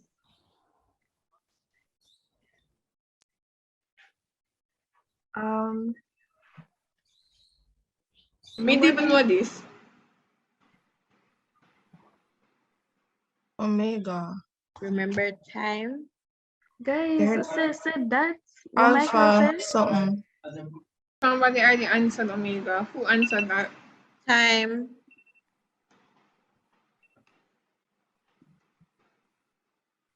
Who is this? White Knight? So wait, it's White Knight's question, right? How yeah, that makes sense still. I know me ask. Someone go come attack me. Thanks, White Knight. Take a nap. No, the game not done. We're talking about take a nap. For this. You're done. For this, no. What are we going to do? Let me think. What We mean what we're gonna do. You ask us a question and we'll pick it. No, but I can't do it like this because then White Knights are go short. That's the point. It was 5 and 4. strategic. 5 4s. You think I've been picking questions randomly? Pick so that we can't lose. Wait a second. 1, 2, 3, 4, 5, 6, 7, 8, 9, 10, 11, 12, 13, 14, 15. Yo, John, relax now, bro. 20 divided by 3, 18. You see, it's still uneven, so I can't just give it like that. It's unfair. How many questions were there? 20. Oh. Daniel, how can we do this? But either way, it wouldn't be Purple Dragon's question. It would still be White Knight's question, though. You guys could just donate the points to us. No. Add another question. Oh, another question. We're adding another question. Under. If we do that, all of the questions them have to be equal points. Well, we have to just do 3 equal point questions. That meeting to just continue the game and call it. Come on, just or you want to just stop the game? my brain. Who else Or would you the want to question just go stop to? the game? No, just play. How did we decide who went first? Now draw, so. I mean, Blue Falcon. Just order. It's Blue Falcon. That's what it's called, order. They was just Alright. alphabetical. All right, so it's even right now, right? Yeah. Everybody have the same amount of questions. Oh yeah. The last 2 questions are bonus questions. How this will go is the representative from each host, the first person to raise their hand answers the question. Huh? Are you going to say that? I'm going to be watching it. So it's only 3 persons will be raising their hand. So I need one from out of the 3 representatives from each host. I need 1 representative to raise their hand to answer the question. So whoever raises first answers the question, and they can use help. Okay. All right. And the points are the same? Yeah, the same as what is there. Okay. So, okay, guys, I'm going to go movie 300 first. Hold on, okay? hold on. Wait. How do I raise my hand? I don't see that option. Oh, we need to. No, we need to. Yeah, press the 3 dots and you see a thing that says raise hand with a hand beside it. Just press that. What, 3 dots? Okay, you see it? No. You don't see a thing saying more? Well, I was saying that though for Kayla's group, none of the 3 persons cannot. The person who was asking, none of the 3 persons don't know. The other 2 persons don't know to raise their hand. Oh, why is that doing me bad? The other 2 persons don't know to raise their hand because you can talk with the people, you know. So you don't have to answer the question. You just have to raise your hand first. So a person from your team. Yes, this is 20 seconds. And you can consult with your team. So can we have the person who is doing it for each team? I think Daniel was asking me to repeat. So these are going to be 2 bonus questions. The first representative from each host to raise their hand gets the opportunity to answer the questions. You're allowed 20 seconds and you can consult with your host. So now I need the representative from each host that will be raising their hand. So from White Knights, it will be... I'll do it for Purple Dragons. No, with L. I can't see who talking. Mikhail. Okay, so Mikhail from PD, Nikoi from Blue Falcons, and who from White Knights? Kayla from White Knights. All right. Oh, I'm the one with the raise hand problem. So not Kayla from White Knights. I'll do it, Michaela. Michaela from White Knights. Are you ready? You ready? Are you ready? Do you think that, Abby? Okay, I'm going to count to 3, okay? Or wait, am I supposed to press the question first and then who raise them hand on you? That would actually make more sense. I mean, that would make more sense because you need to see what you're raising Yeah. your hand for. Okay. So when you see the question pop up and you can do anything, make sure all raise hands are down. Can this stop? All right. And I'm going now. Mikhail, PD went up first. Remember, time PD, starts right 20 away. seconds. Done. I'm consulting with my team. Lamar Badman. Yo, how the time go? Down here. Bridgerton. Repeat. Time. Bridgerton. I'm so confused. I don't know if somebody's answering or somebody's saying time. Bridgerton. Them said Bridgerton. Okay. Bridgerton and I said time. Okay, which one came first? Bridgerton. Okay. Great. All right. This should be an interesting ending. I mean, That's 300 can't lose. Oh my God. Sure, no. I want to scream because if this goes how it goes, we're going to need another tiebreaker. But anyways, go. What do you mean how it goes? What you? No, as in if it goes I one get what you way. mean. Yeah. Anyways, ready? Ready, set, go. Nikoi. Oh, that's easy. Nikoi. That's so easy. I can Guys, answer. guys, is this 0? Because I'm pretty sure it's 0. Okay. Final answer? Yeah, It's time 0. ago. Okay. 0. I'm just here, dear. Yes. I mean, I'm not using on. You know, Nikoi, you could have low it out, you know. Nah, Give other people them a chance. You know how long? Oh no, you're blue. Never mind. I thought never mind. Okay, makes sense. You know Never how mind. long I made it out? The guys are kind of like X off the blue thing off our screen and let's move on. Let's move on of us. Okay, guys. So that was the end of our Delta games. Please to give the judges 5 minutes to Wait, I have a deliberate. I have a question. Like we played. Wait, how much white knights have? 0? So each I game, just had to state it. we're the same amount of marks. You guys can play the celebratory music after. So, okay, bye, Nikoi. You're gonna miss all the good news. Okay, guys. So what I'm gonna do is that I'm going to give you the breakdown of the points for today's meeting, and then I give you the overall point standing. So I want you guys to text in the chat and tell me who you think is on top. Who do you guys think is on top? Is it Blue Falcons? Is it Purple Dragons? Or is it White Knight?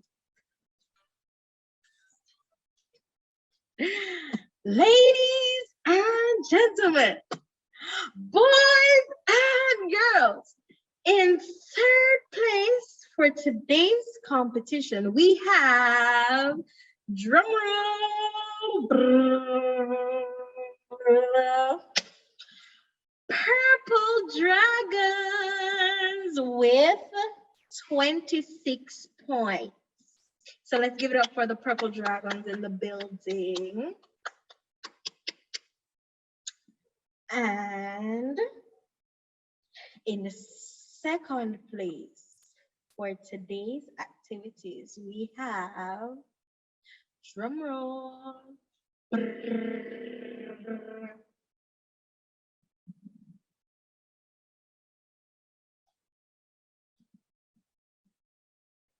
Blue Falcons with 30 points. 30 points. So give it up for Blue Falcons. And then in first place, we have the White Knights with a total of 58 points. So let's give it up for the White Knights.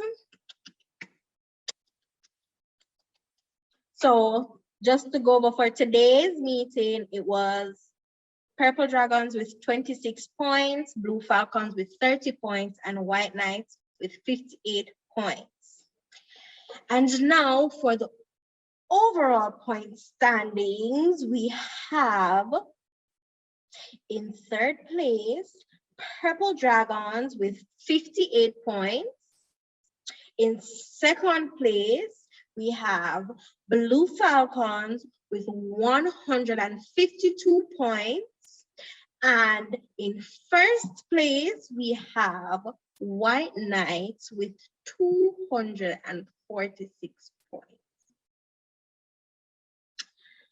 So let's congratulate all the houses. Congrats, guys. You guys did well. I'm really proud of the participation thus far. And guys, for the Purple Dragons and the Blue Falcons, there's next semester for you guys to come and redeem yourselves, okay? So don't feel like White Knights, and I hope White Knights is not feeling too comfortable, because next semester we have some more Delta activities coming up. So you guys need to prepare for that. So guys, congratulations to you all. You guys did well, as I said. And yeah, so those are the points standing for our Delta activities. And this was the last Delta activity for this semester, but we do continue next semester. So you guys have the little Christmas break for eat up a little good food and straighten up on yourself and ready up for next semester. Cool? Cool, right? Because I mean, I wouldn't be talking to myself, right? And is it, am I the one closing? Guys, I just want to say this is our last meeting for the semester. I'm like, I know they're going to miss my face. I know I'm going to miss it. I know I'm going to miss all the Danielle was that face. I was going to call your name, you know, but no, it's okay. I'm not going to miss my face, guys. Guys, I just want to say good luck on your finals. We are all scholars. Only scholars are in this club. So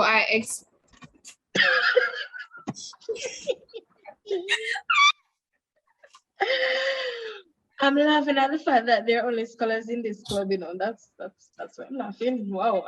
I mean, I think you need to get a little water. So I know you guys might be stressed. Special good luck to the third years, because I know you guys have face-to-face exams. Y'all sacrificing for the rest of the UE school, UE students. So shout out to y'all. But guys, I just want to say it was a pleasure I know for all the exec members, it's a pleasure to serve you guys. And to you, our clubites, thank you guys as well for coming out to another meeting. Thank you guys for the consistency as well. And so that is it for this week's meeting. You guys enjoy the rest of your week and weekend and continue to be great.